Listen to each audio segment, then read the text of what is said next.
This is Creepy and Geeky.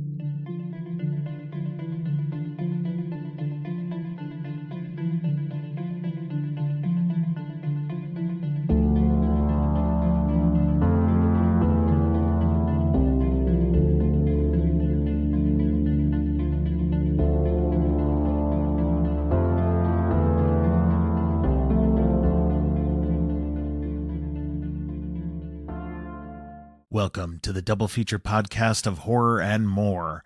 I'm your host, Robert, and on today's episode, we're talking about Urban Legend and Valentine, two post-Scream slashers directed by Jamie Blanks. Joining me today is Ashley Thomas. Ashley is the co-host of the podcasts We Are Starfleet and Podcast 616, as well as a contributing writer for Fangirlish and the Sci-Fi 5 podcast. Welcome to the show, Ashley. Hello, Robert. Thanks for having me. Yeah, it's great to have you on. I've been on Podcast 616 now 3 times. Has it been 3 times? I got to do the 2 specials and the newest. That's right. And for me, the most recent was the Ant-Man Quantumania. Yeah, that's awesome. Yeah, no, it's awesome for me. Anytime I get to come on and stretch those comic book muscles is always fun for me.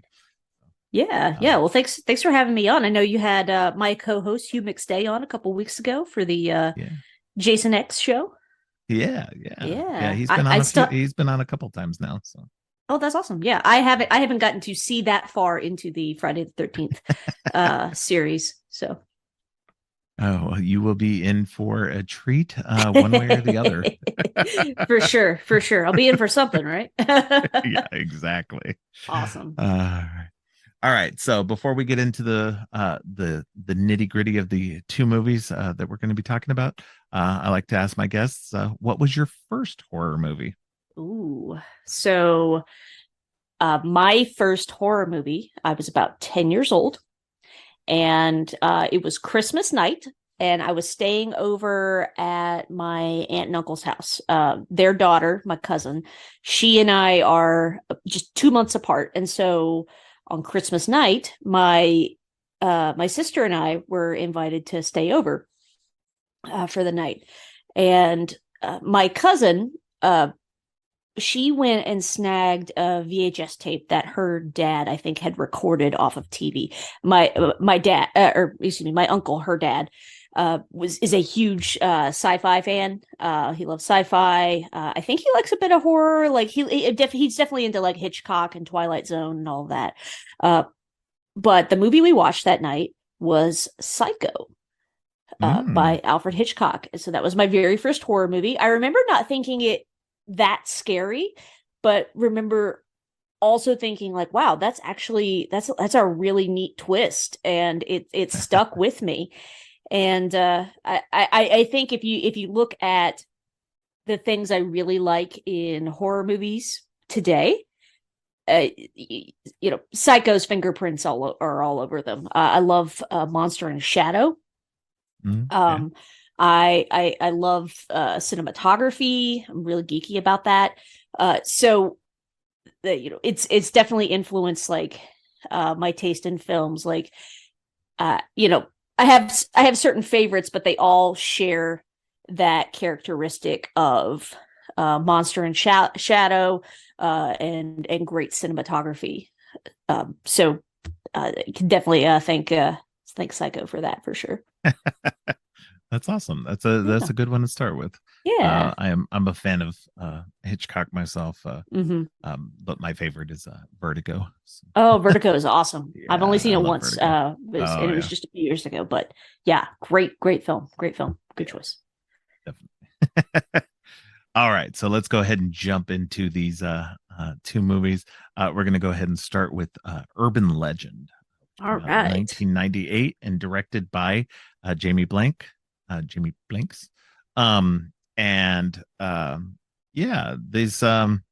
These are 2 that came out post Scream, so that you can kind of feel that kind of inside of its DNA that they're kind of riffing on that that postmodern horror movie, whereas Scream was meta textual about um horror movies, urban legend was being meta about urban legends. Right. And for me, I've always been a huge fan of urban legends. I Hmm. grew up reading books about urban legends and loved anything that I could get my hands on with that kind of stuff.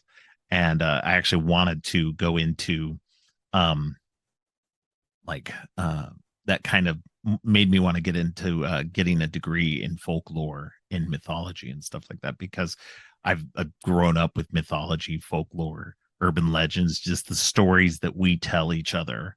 Hmm. And so that was what was fun about this movie was getting to see some of these come to life for me. So, It's really um, interesting. May I ask, yeah. who is your favorite cryptid? Oh, hmm. I would think possibly the Jersey Devil. That one's Oh, always fascinated me. nice. Good choice. Good choice. Yeah, I like yeah. It's just Mothman that's myself. yeah. There's a lot of Mothman lovers for sure. Yeah. Yeah, I kind of like to stay away from the Bigfoot and stuff like that because he's a little played out. Fair enough. Fair enough. So when did you first see Urban Legend? Oh man. So I think I was a freshman in high school, I think. Okay. Freshman or sophomore in high school. I was invited to go to a party at a friend's house where we were all hanging out. I was in the marching band in high school, and these were all my some of my marching band friends. And the we got pizza, and we were going to watch Urban Legend. Now, Okay. even though my first horror movie was Psycho at age 10, I was decidedly not a horror fan at that point in my life. I I didn't like anything that was going to scare me. I liked sci-fi, I liked fantasy, but I wasn't going to watch something that was only about being scary. No, thank you. Right. That was not for me. So, uh wanting to be cool because most of the people at the party were a couple years older than me, and I definitely didn't want to wimp out in front of my friends. I kind of very fearfully watched Urban Legend while trying to preoccupy myself with pizza or whatever. So anyway, so that was my first exposure to that film, and it scared the hell out of me. That's Now, that's good. That's good. yeah, so now approximately 20 years later, I'm hanging out with one of these friends who's still one of my best friends to this day. uh, she was in town for her 20th high school reunion, and I am now a horror movie fan, and she's always been a horror movie fan. And so I said, hey, do you remember that one time at that party where we watched Urban Legend? And I didn't want to say anything, but it scared the crap out of me. And she's like, yeah, I remember that one. I was like, I think I could probably watch it now and I would probably laugh the entire time. And she's like, I bet you would. And so this house that we were staying at, just it happened to be streaming at that point. So it was like the weirdest thing, but we got up early that morning, went to a local donut shop, got some donuts. I brought like my fancy coffee maker. We made fancy coffee and we sat down with our donuts and fancy coffee and watched Urban Legend at like 7 a.m. on a Saturday morning. And we had a blast. I laughed the entire time. I'm like, how in the world did I think this was scary at age 14? But here we are 20 years later and having a blast watching this movie. So, Awesome. yeah. So that's kind of the full circle story of me and Urban Legend. Yeah, no, it's a fun movie. Yeah, I don't think you can I don't think it's inherently scary at all. I think that Mm-hmm. as maybe at a certain young age and stuff. And Mm-hmm. if you haven't seen a lot of that kind of stuff, it's got a certain you know spookiness to it, Right. especially with the urban legends. Um, but and we'll get into this in a little bit. But urban legends, as they were, have now become not as they were, and so it's kind of this movie kind of loses a lot of bite because of that. Mm-hmm. And so I could definitely see now watching it, and having watched it, I watched it last night before we're recording, and yeah, it's still fun for me because I love all those urban legends, but it's just not the same as it used to be. So, Yeah, I mean, and this I is grew up with slashers, so well, and I would say now, like now's the time where you can Google anything, and so yeah, yeah, these urban exactly. legends definitely lose a little bit of bite. I hadn't quite thought about it in those terms, but you're right. It definitely Yeah. takes some of the edge off of it. Yeah, yeah, exactly. Yeah, and this goes into, what they even talk about in the movie too, is that they're in a class of that is talking about urban legends, and he goes into it about how these stories are passed, person to person. They're kind of like urban legends are kind of like what we consider viral memes now. They're things that we passed along to each other, stories about weird stuff that happened to somebody that knew somebody else. And n- now we don't have that because now we just pass along memes, or we can pass along those stories, but they're so easily debunked now. There's a website that called Snopes that in the early days, when probably right around the time that this movie was coming out, they used to put up a lot of those urban legends. It was kind of an urban legends resource and stuff, and it would tell you whether or not these things were true or not. Because things would get passed around on the internet fairly easily. But nowadays things get passed around so rapidly that they need to be debunked quickly because there's so much misinformation out there. Right. And so things get just, you know, debunked so fast that it doesn't take, there's no real time to have these stories catch onto people. And if they do, you know, because they're so easily debunked, even if somebody does hear about it and try to pass it on, within a couple of people, it's just like, no, that's not real. Shut up. So, Right.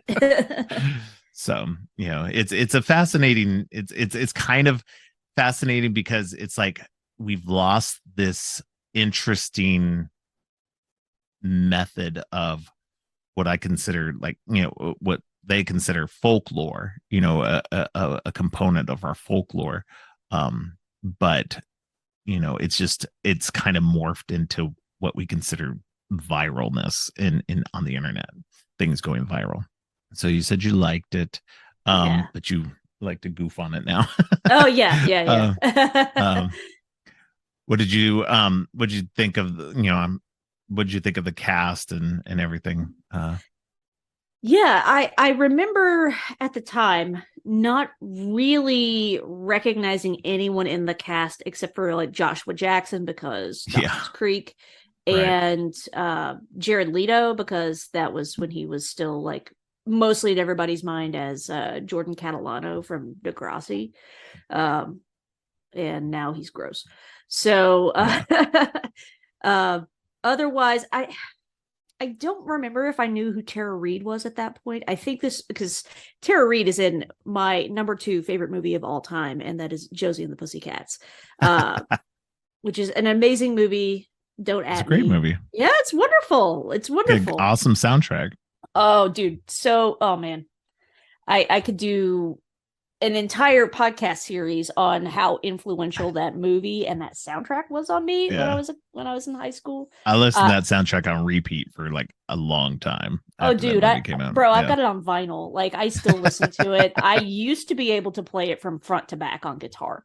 Yeah. Yeah. So, but anyway, I don't remember. I don't think I had seen. I don't think Josie and the Pussycats was out at that point, so I hadn't seen Tara Reid in that. So she would have probably been like the next closest person I would have recognized. But Right. it was mostly just the Joshua Jackson with bleach blonde hair. So, Yeah. yeah, and this was before Smallville too, so I wouldn't have recognized Michael Rosenbaum, and I definitely wouldn't have Yeah. recognized him with hair. Um, Yeah. so no, I didn't really have a lot of familiarity with the cast. Now watching it now, I'm like, oh my gosh, that person was in that. I didn't know that. Yeah. Okay, okay, and then I'm having like this complete uh like meltdown. I was like, I didn't realize Robert, like Freddy Krueger was the professor. Oh my gosh. And all of this. But We got anyway, two slasher icons in this movie. Two slasher yeah. icons. We got Robert Englund, who played Freddy, Hmm. and then we also have Brad Dourif, who plays Chucky. That's right. So, That's right. And I would have yeah. known him as a Worm Tongue. But yes. Yes, yes. Yeah. But yeah, and then we have, you already mentioned Joshua Jackson, who of course was on Dawson's Creek at the time, which gets a funny little shout out too whenever he starts his car and the theme song is playing That's and he right. quickly shuts it off. And then and then let's see, Rebecca Gayheart, she was in there. She was pretty famous at the time for her Noxzema commercials, which gets a little shout out too at the very end. They were like, oh yeah, this girl would have been the girl from the Noxzema commercials. That's really funny. um but yeah, so it's got a great cast. Jared Leto, we all lit. But at the time he was his star was rising for sure.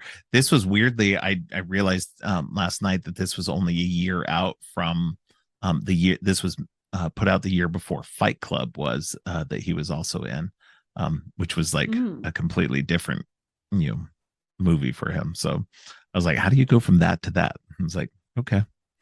um but yeah, no, it's a fun movie. The cast is really fun. I it's it's definitely not as good as Scream, but it's not trying to be either. Right. um it's it definitely kind of like, I think they fast tracked a lot of stuff like after Scream hit really big. And this is, I think, one of the better ones that came out after, in that wake of that. That There's so many that came out afterward that were just like crap garbage. And then this one was actually really good. And I think because they didn't try to mimic it too much, they put the kids in college and they based it on these urban legends and stuff like that, that it had a good hook to it that the others didn't necessarily have, while also being kind of reverential to 80s slashers in general as well, giving a mysterious killer an interesting, quote unquote, interesting costume to wear. And hey, they made it into another a sequel as well, so Right. but Well, two yeah, sequels really, and I just yeah, saw they're gonna do a reboot. yeah, I heard about that too. Yeah, Yeah, yeah, which or again, I don't know how they're going to do this with the in this day and age with the urban legends being kind of well, the different little now. So excuse me, the little blurb on IMDb says a diverse cast of college students uh as they navigate a series of bizarre deaths that resemble urban legends linked to the darkest corners of social media. yeah. So I would So, think what I kind of mm, equate urban legends now to are what people call creepy pastas. yeah, These stories that people make up online and that people kind of add to stuff like Slender Man right. and stuff. So I can kind of see that that's where I think urban legends kind of morphed into as well. These creepy pastas where they're more created by people rather than um, these weird stories that somehow just came about. Like, I'm sure somebody told the original story and people morphed it along the way, but these creepy pastas always seem to be more deliberate than what an urban legend was. Right. So that's what I imagine, that they're probably going to go along with that avenue of that. But you can't really call a movie creepy pasta because it just sounds weird. I was gonna say it probably wouldn't garner the same attention since Right. it doesn't share a title with urban legend. Exactly. Right. Can you tell me some of the stuff that you liked about the movie in general? I appreciated the it's it being a little bit tongue in cheek Yeah. about the film or about just the horror genre in general. I really Yeah. enjoyed that. I think the biggest highlight for me was watching Tara Reid try to run away from the killer in platform shoes down some stairs. And I'm like, this is the most like late 90s, early 2000s thing I've seen in a long time.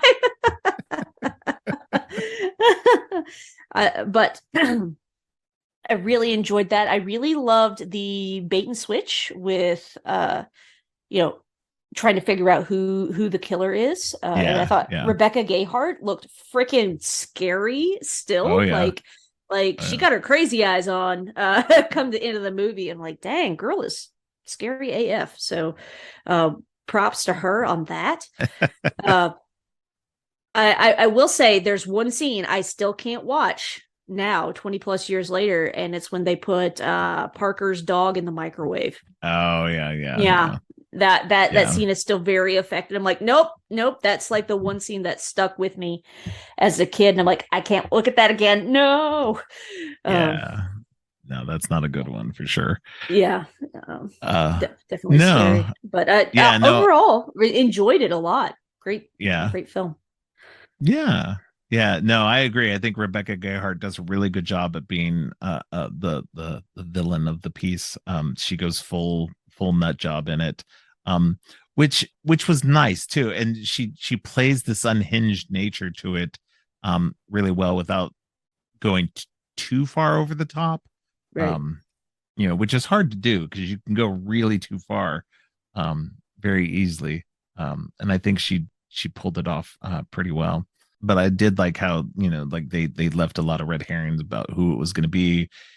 First you think it's the professor himself, and then she tries to make it seem like it's Jared Leto, and Hmm. it's some nice switching around of who's the culprit.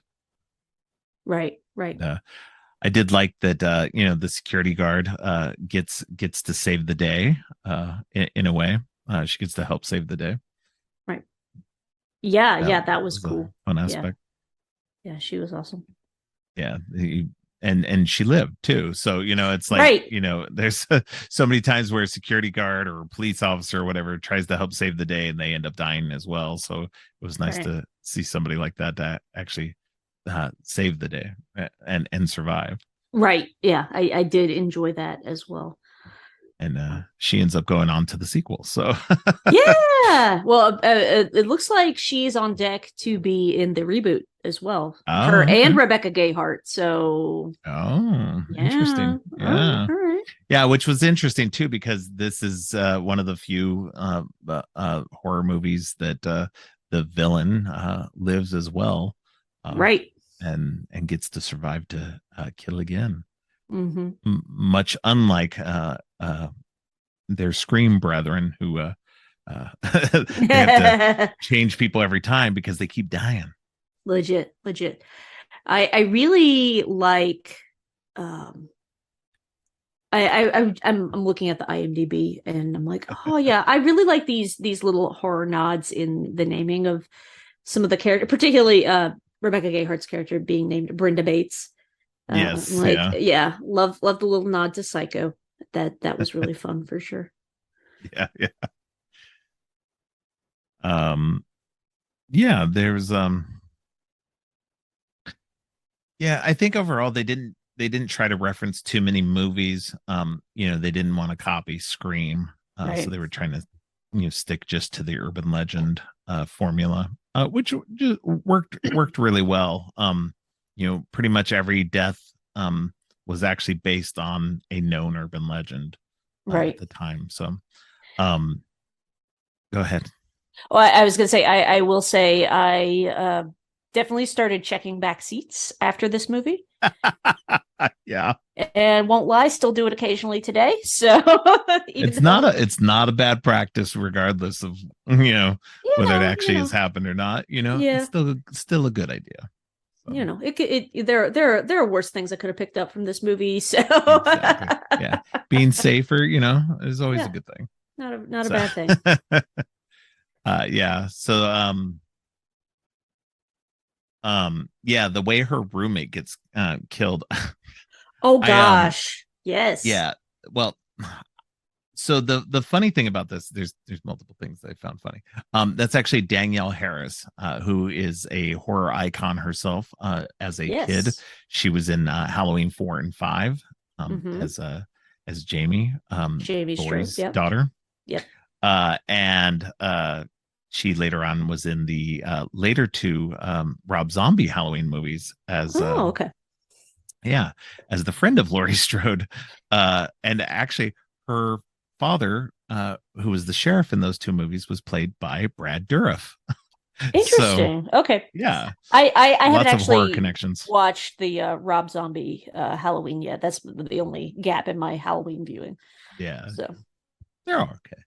yeah, But yeah, so she's been around horror stuff for a while. She's definitely certified scream queen. for sure.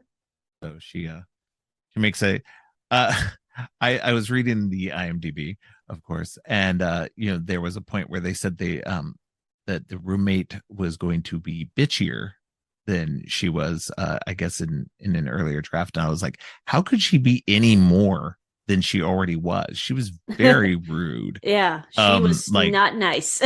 no, like, it was just like rude upon rude. And so it was just funny because, being that it was in the 90s, the whole like having to get off the internet so you could use the phone or not use the phone so you could use the internet thing just cracks me up because we don't got to worry about that anymore. So it's Nope. one of those interesting little things looking back on that, especially for younger generations who'd be like, why couldn't you use the phone? Right. So Things you have to pause the movie and explain. yeah, yeah. But yeah, that was a horrible, not just a horrible death because it was just horrible, but Right. it was just like to know you were inside that room sleeping while that person was being murdered would just be like the most insane thing to me. Yeah, like not only like survivor's guilt, but also like knowing the circumstances of that death where your roommate just is just she's just gonna have sex while you are in the room. She don't care. uh and so your only recourse is to put on headphones and cover your head under the Yeah, covers so you don't have to participate. But you know understanding like why you assumed that was what was happening. yeah, Like, and yet somehow you also survived. The killer didn't kill you while you were there. uh yeah, that oh, that's gross. yeah, yeah. On like a That's just bunch of different levels. yeah, yeah. That's just a whole nother level of weird, and especially because at that point you're probably going to be like suspect number one. Exactly. It's like, you didn't die. Come on. So, yeah, that's just that's an odd thing. Right. Um, so, was there anything about the movie you didn't like? I remember when I watched it, I didn't like being afraid to go to sleep afterwards, as a young high school kid. Uh, but as an adult watching it, I can't think of anything that I just really didn't care for. I had a lot of fun revisiting it. I thought I appreciate some good meta humor, and I feel like this film really pulled that off successfully while also Right. being a fun horror movie in its own right. Uh, no, I Well, think this is one it's going to be worth revisiting later. I haven't yeah. watched any of the sequels. I know they are, as I understand it, at least they are not particularly good. But The second one's not bad. It's actually not okay, that terrible. But the third one I've never seen, but the third one goes in a weird supernatural vein from what I've mm-hmm. read. Mm-hmm. So it takes a different leap on that. So I'm like, I don't know if I'm gonna really dive into that one anytime soon. Gotcha. Yeah, I think with this film, it's definitely one I'm gonna enjoy more on rewatch, especially more as I fill in these gaps that I have in the horror genre. Right. I think this is one worth revisiting. It's worth your time, not just for the great cast, and I think any like if anything like that I wouldn't find like believable. The thing that I find least believable in this movie is again Tara Reid running down the stairs in platform shoes and still somehow managing to get away. I but even then for me that was just so funny. Yeah. I I Yeah. I it's hard for me to say it's a thing that I didn't really care for or whatever. I just thought it was really funny and very much Yeah. of the late 90s, early 2000s. Oh, definitely, definitely. Yeah, no, I agree. I don't find anything inherently wrong with any part of this movie. It's enjoyable. Great villain. Um, you know, maybe not the most, you know, greatest of motivations, but not any worse than any other slasher, really. Having her boyfriend die because of an urban legend. Uh is just like, okay, well, sure. But it's it was enjoyable. Like whenever I saw it originally and up until now, it's been an enjoyable thing. And like I said, because of my long history of loving urban legends uh, themselves, that I'm always gonna enjoy this movie for what it is and being able to see those on screen. So. For sure. All right. Well, that being said, let's jump into the next movie directed by Jamie Blanks, which was Valentine. And that when did you first see this movie? Yesterday morning. I thought so. I thought so. Yeah, yeah. So this one was not on my radar at all. I never heard of it until you mentioned it, and I'm like, that early 2000. I have a big horror gap in like the if it's not Scream, I Yeah.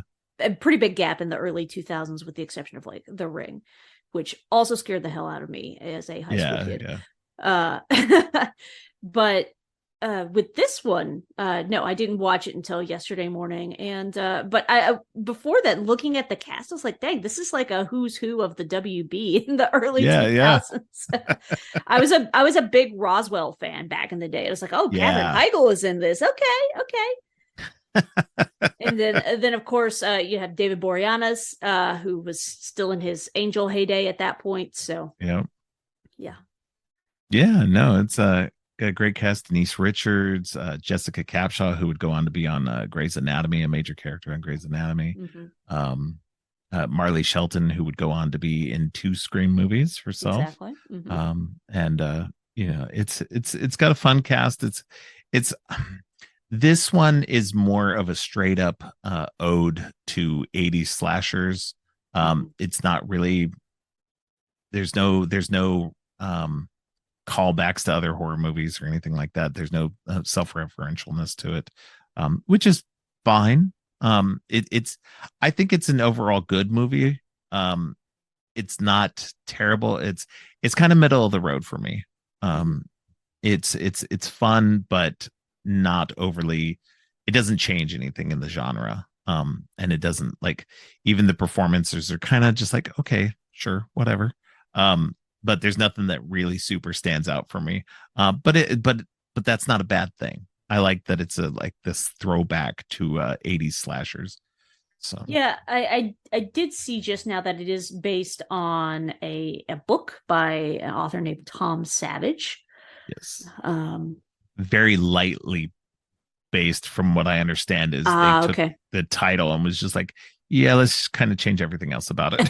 So Okay, fair to be enough, fair, I fair haven't enough. read the book. I don't know how closely it does do that, and that's just according to what I saw online. So don't quote me. But Gotcha. yeah, but Yeah. yeah. What was I gonna say? But go ahead. Oh, no, I was just curious because I only am just finding out that he uh was it was based on an off on a book. So I was curious, like, does that follow the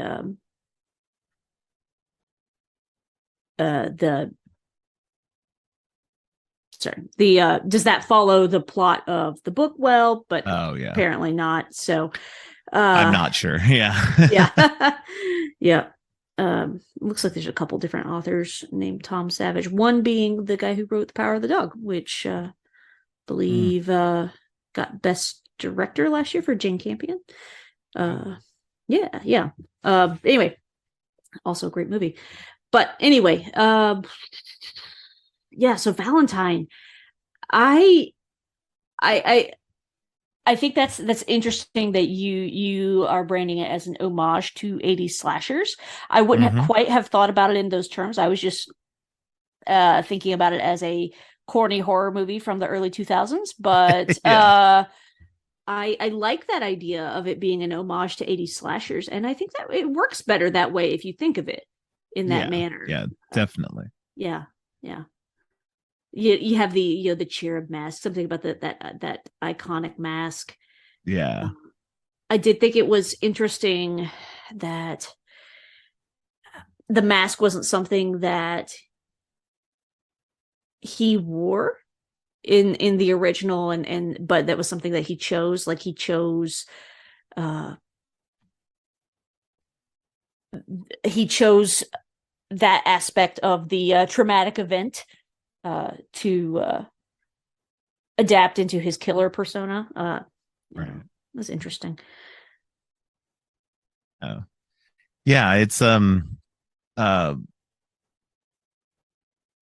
the whole premise of it is that this boy gets rejected Mm-hmm. multiple times on Valentine's Day in middle school, and then gets bullied by some boys after he's found to be making out with this one girl who claims that he was attacking her. Uh, and so, then we move forward. What, I wouldn't think 20 years later, but maybe 20 years later. And the these girls are starting to be picked off one by one.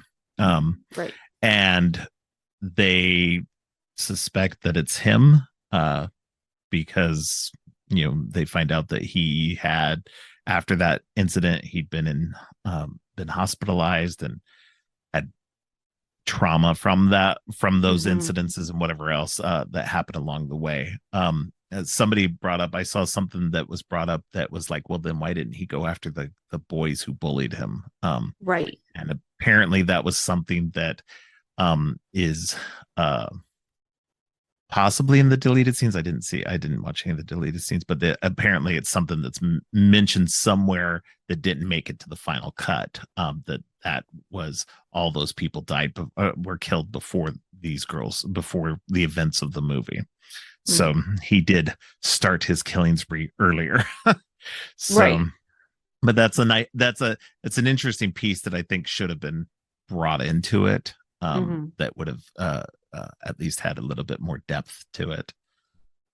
Yeah. I think that definitely would have helped. I think the thing I had the hardest time with is believing that the kid they got to play young Jeremy would grow up to be David Boreanaz.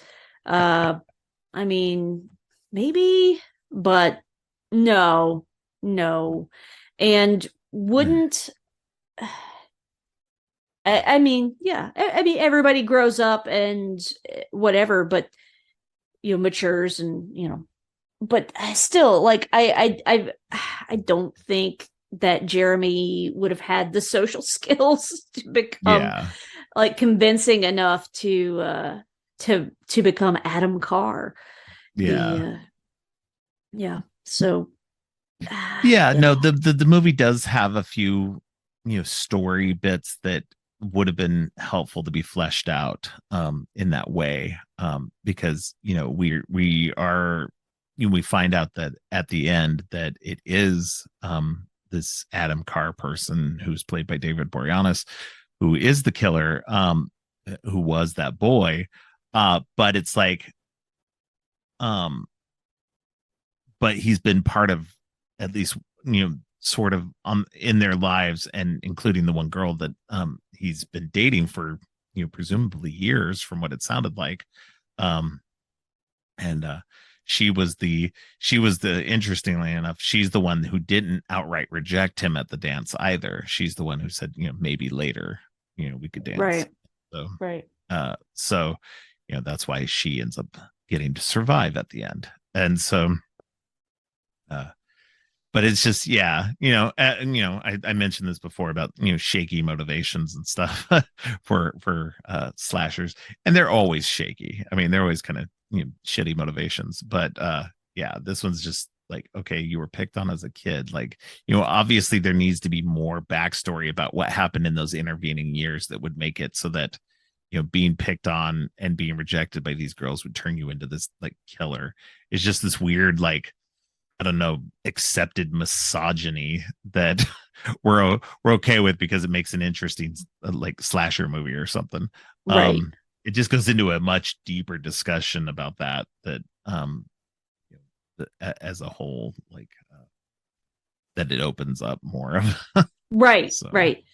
Yeah, I think I I appreciate this one if I think about it through the lens as an homage to 80s slashers. yeah, yeah, Uh, the dialogue in this movie I found particularly grating.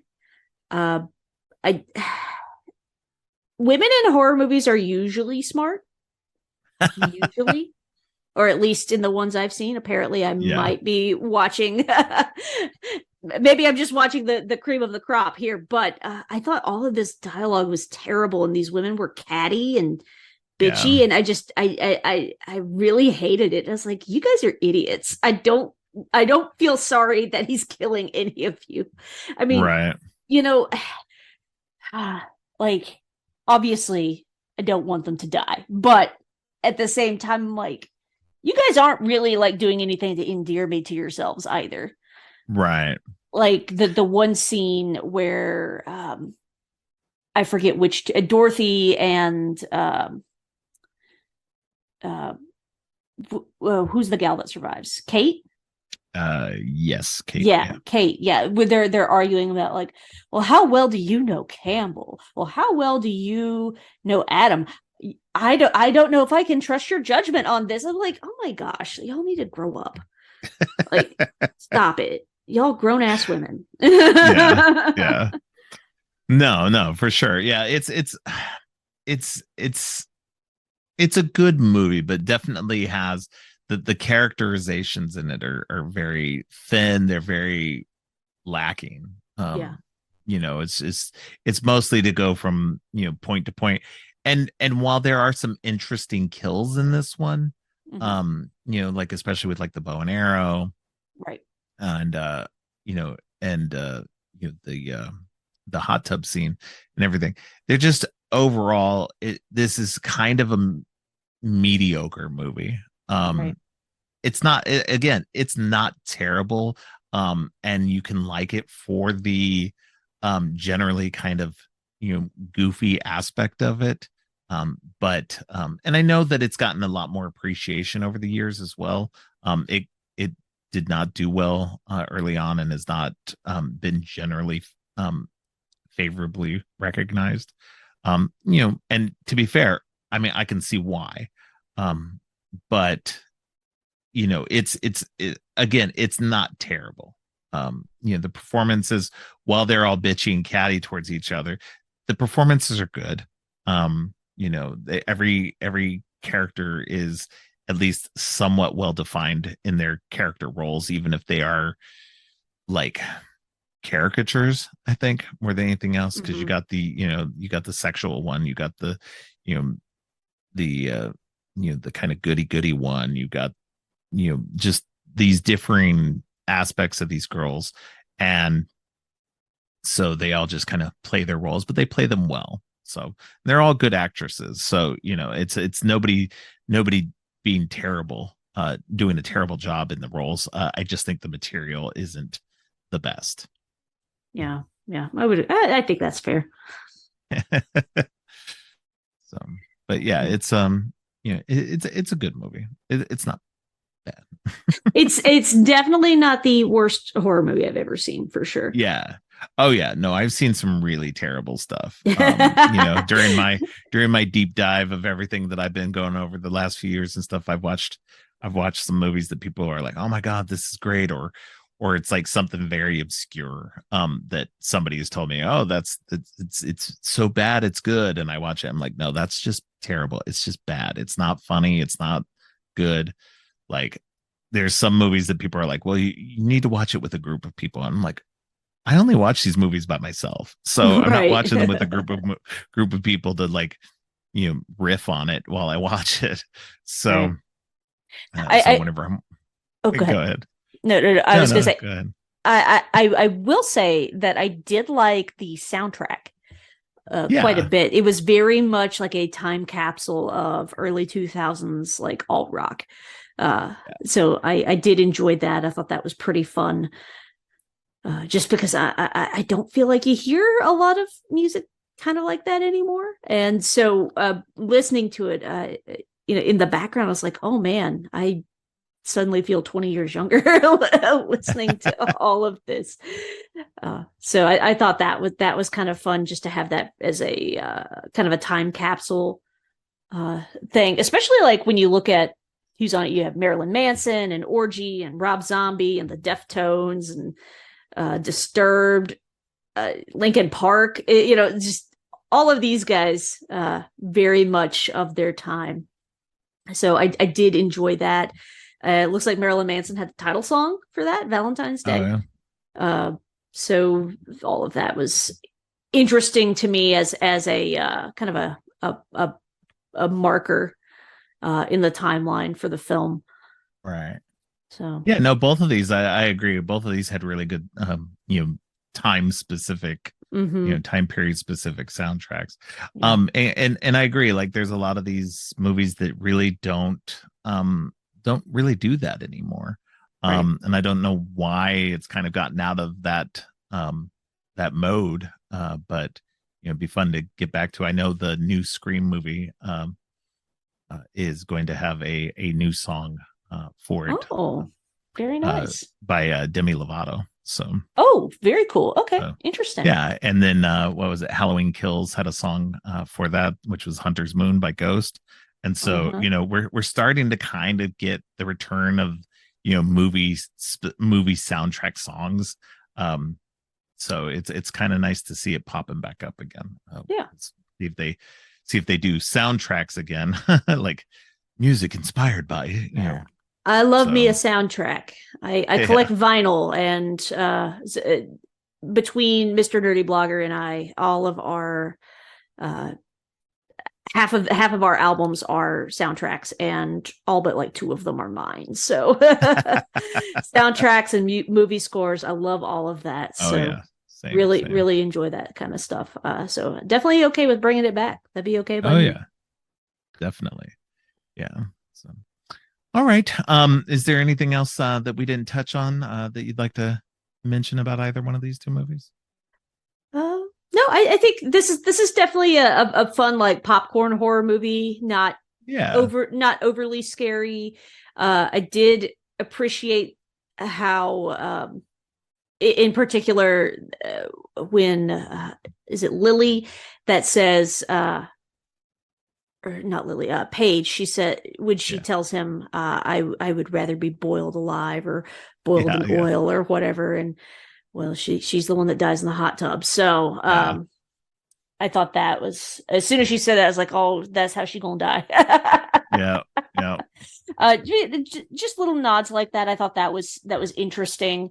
Uh, David Boreanaz is always fun to watch, especially this time frame. I know like he's kind of forever solidified in my head as Angel from Right. Buffy and Angel. So uh, I think it's definitely worth checking out if you're into it. But Yeah. Definitely. be advised if women being catty is a point of frustration for you, this might not be the movie for you.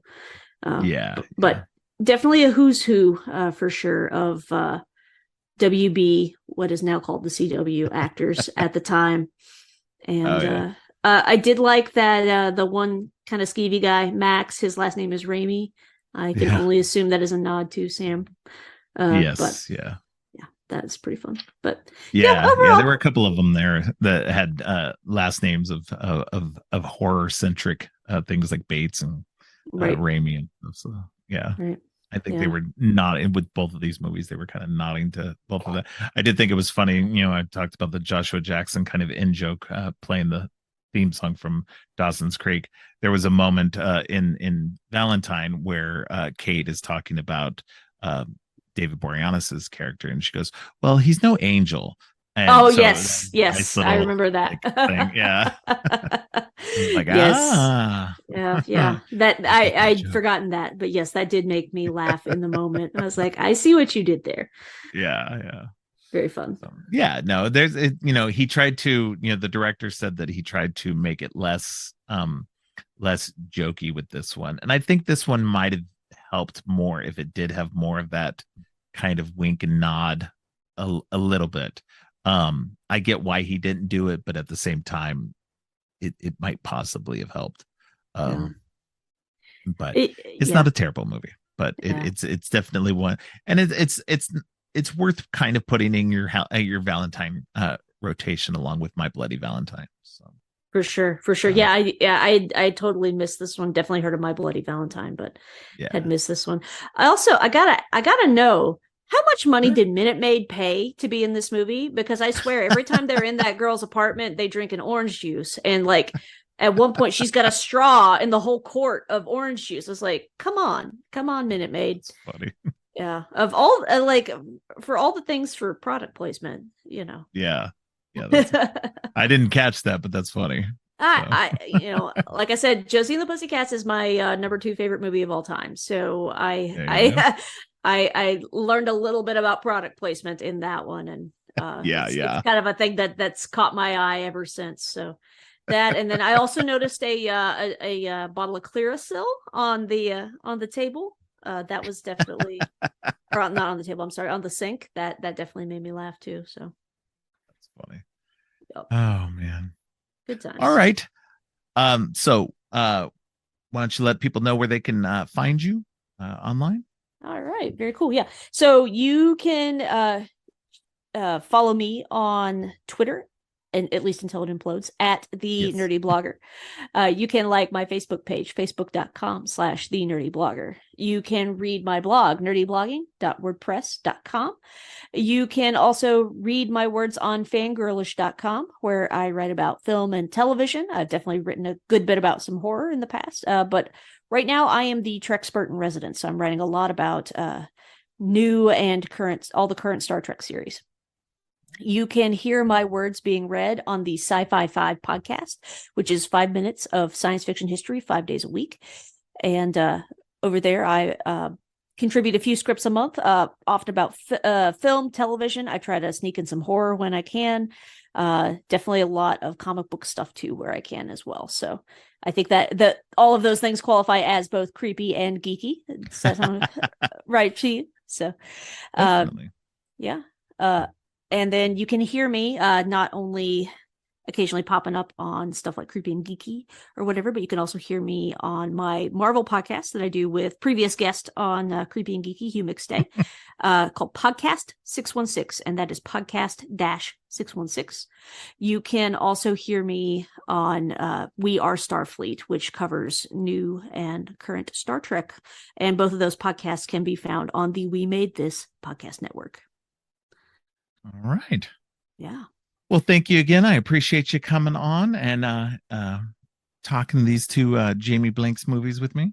Yeah, I hadn't quite made the connection that they were by the same director, so that was Yeah. fun to get like a kind of a taster for his work. So yeah, thanks for having me on, Robert. This was a blast. I enjoy getting to cross these things off my list, getting to fill in these gaps I have. So thanks for inviting me on, man. Thanks again to Ashley for joining me. Next week is my 50th episode, and I have not one, but 2 guests on for a discussion of movies with shock endings, specifically April Fool's Day and Sleepaway Camp. Dawn of the Dead and my daughter Katrina both return for this 50th episode special. Thanks for listening. If you like what you've heard, please consider giving me 5 stars and a review on Apple Podcasts and Spotify. Also, please share the podcast on social media to help spread the word. Make sure to subscribe on your favorite podcast app or at creepyandgeeky.com. You can follow the podcast on social media at Creepy and Geeky on both Twitter and Instagram. If you'd like to follow me, I'm Geek Thulu on Twitter and geek.thulu on Instagram. You can support the podcast by ordering teas and more from the official TeePublic page, and I also have a Ko-fi page if you'd like to donate that way. All of the links are in the show notes. Finally, don't forget, Stay creepy.